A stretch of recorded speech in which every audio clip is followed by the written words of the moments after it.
Hello, everybody. It's Cody at Cody's Reading Time. I'm back again with another story out of the Crimson Fairy book by Andrew Lang, and this one's called The Strong Prince. I hope you enjoy it, and if you haven't already subscribed, please do. I upload new stories every single day, and there are always new stories to listen to, and thank you to everybody that has subscribed. All right, let's get started on The Strong Prince. Here we go. Once upon a time there lived a king who was so fond of wine that he could not go to sleep unless he knew he had a great flask full tied to his bedpost. All day long he drank till he was too stupid to attend to his business, and everything in the kingdom went to rack and ruin. But one day an accident happened to him, and he was struck on the head by a falling bough, so that he fell from his horse and lay dead upon the ground. His wife and son mourned his loss bitterly, for, in spite of his faults, he had always been kind to them. So they abandoned the crown and forsook their country, not knowing or caring where they went. At length they wandered into a forest, and being very tired, sat down under a tree to eat some bread that they had brought with them. When they had finished, the queen said, "My son, I am thirsty. Fetch me some water." The prince got up at once and went to a brook which he heard gurgling near at hand. He stooped and filled his hat with the water, which he brought to his mother. Then he turned and followed the stream up to its source in a rock, where it bubbled out clear and fresh and cold. He knelt down to take a draught from the deep pool below the rock, when he saw the reflection of a sword hanging from the branch of a tree over his head. The young man drew back with a start, but in a moment he climbed the tree, cutting the rope which held the sword, and carried the weapon to his mother. The queen was greatly surprised at the sight of anything so splendid in such a lonely place, and took it in her hands to examine it closely. It was a curious workmanship, wrought with gold, and on its handle was written, "The man who can buckle on this sword will become stronger than other men." The queen's heart swelled with joy as she read these words, and she bade her son lose no time in testing their truth. So he fastened it round his waist, and instantly a glow of strength seemed to run through his veins. He took hold of a thick oak tree and rooted it up as easily as if it had been a weed. This discovery put new life into the queen and her son, and they continued to walk through the forest. But night was drawing on, and the darkness grew so thick that it seemed as if it could be cut with a knife. They did not want to sleep in the wood, for they were afraid of wolves and other wild beasts, so they groped their way along hand in hand till the prince tripped over something which lay across the path. He couldn't see what it was, but stooped down and tried to lift it.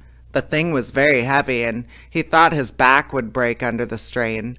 At last, with a great heave, he moved it up out of the road, and as it fell, he knew it was a huge rock.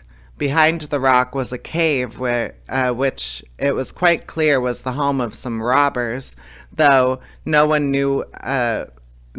of the band was there.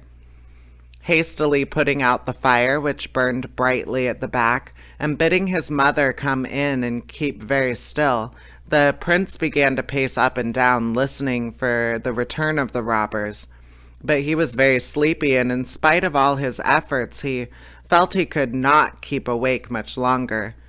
When he heard the sound of the robbers returning, shouting and singing as they marched along, soon the singing ceased, and straining his ears, he heard them discussing anxiously what had become of their cave, and why they could not see the fire as usual.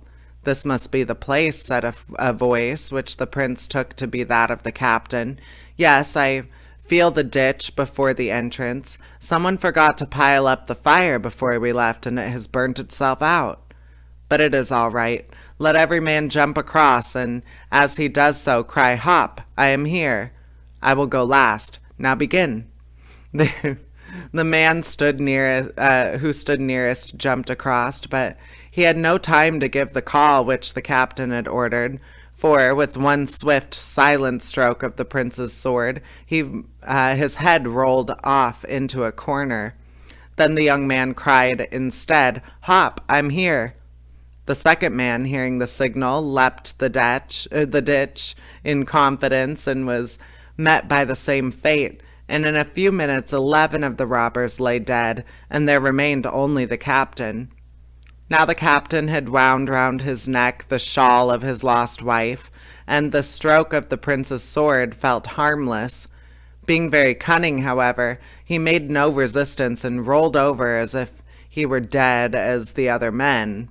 Still, the prince was no fool, and wondered if, indeed, he was as dead as he seemed to be. But the captain lay so stiff and stark that at last he was taken in.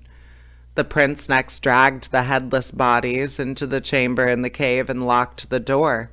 Then he and his mother ransacked the place for some food, and when they had eaten it, they lay down and slept in peace. With the dawn, they were both awake again and found that instead of the cave which they had come to in the night before, they were now in a splendid castle, full of beautiful rooms. The prince went round all these and carefully locked them up, bidding his mother take care of the keys while he was hunting. Unfortunately, the queen, like all women, could not bear to think that there was anything which she did not know, so the moment that her son had turned his back, she opened the doors of all the rooms and peeped in, till she came to the one where the robbers lay. But if the sight of the blood on the ground turned her faint, the sight of the robber captain walking up and down was a greater shock still. She quickly turned the key in its lock and ran back to the chamber she had slept in. Soon after, her son came in, bringing with him a large bear which he had killed for supper, as there was enough food to last them for many days. The prince did not hunt the next morning, but instead began to explore the castle. He found that a secret way led from it to the forest, and followed the path. He reached another castle larger and more splendid than the one belonging to the robbers. He knocked at the door with his fist and said that he wanted to enter, but the giant to whom the castle belonged only answered, "I know who you are. I have nothing to do with robbers." "I am no robber," answered the prince. "I am the son of a king, and I have killed all the band. If you do not open to me at once, I will break in the door, and your head shall go to join the others." He waited a little, but the door remained shut as tightly as before. Then he just put his shoulder to it, and immediately the wood began to crack. When the giant found that it was no use keeping it shut, he opened it, saying, "I see you are a brave youth. Let there be peace between us." And the prince was glad to make peace, for he had caught a glimpse of the giant's beautiful daughter, and from that day he often sought the giant's house. Now the queen led a dull life all alone in the castle, and to amuse herself she paid visits to the robber captain, who flattered her till at last she agreed to marry him. But as she was much afraid of her son, she told the robber that the next time the prince went to bathe in the river, he was to steal the sword from its place above the bed, for without it the young man would have no power to punish him for his boldness. The robber captain thought this good counsel, and the next morning the young man went out to bathe. He unhooked the sword from its nail and buckled it round his waist. On his return to the castle, the prince found the robber waiting for him on the steps, waving the sword above his head, and knowing that some horrible fate was in store, fell on his knees and begged for mercy. But he might as well have tried to squeeze blood out of a stone. The robber indeed granted him his life, but took out both his eyes, which he thrust into the prince's hand, saying brutally, "Here, you had better keep them. You might find them useful." Weeping, the blind youth felt his way to the giant's house and told him all the story. The giant was full of pity for the young man, but inquired anxiously what he had done with the eyes. The prince drew them out of his pocket and silently handed them to the giant, who washed them well and then put them back into the prince's head. For 3 days he lay in utter darkness, when the light began to come back, till soon he saw as well as ever. But though he could not rejoice enough over the recovery of his eyes, he bewailed bitterly the loss of his sword, and that it should never have fallen into the lot of this bitter enemy. "Never mind, my friend," said the giant. "I will get it back for you." And he sent for the monkey, who was his head servant. "Tell the fox and the squirrel that they are to go with you and fetch me back the prince's sword," ordered he. The 3 servants set out at once, one seated on the back of the other, the ape, who disliked walking, being generally on top. Directly they came to the window of the robber captain's room, the monkey sprang from the backs of the fox and the squirrel and climbed in. The room was empty and the sword hanging from a nail. He took it down and, buckling it around his waist, as he had seen the prince do, swung himself down again and mounted on the backs of his 2 companions, hastening back to his master. The giant bade him give the sword to the prince, who girded himself with it, and returned with all speed to the castle. "Come out, you rascal! Come out, you villain!" cried he, "and answer to me for the wrong you have done. I will show you who is master in this house." The noise he made brought the robber into the room. He glanced up to where the sword usually hung, but it was gone, and instinctively he looked at the prince's hand, where he saw it gleaming brightly.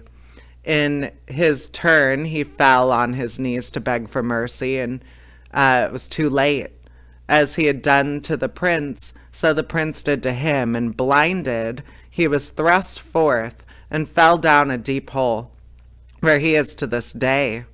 His mother, the prince, sent back to her father, and never would see her again. After this, he returned to the giant and said to him, "My friend, add one more kindness to those you have already heaped on me. Give me your daughter as my wife."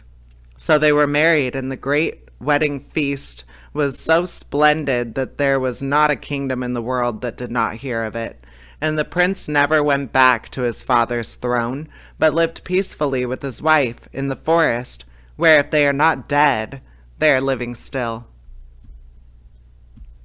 And that is the end of the story. I hope you enjoyed it, and please subscribe. I upload new stories every single day on my channel. There will always be new stories to listen to. All right, stick around, enjoy them.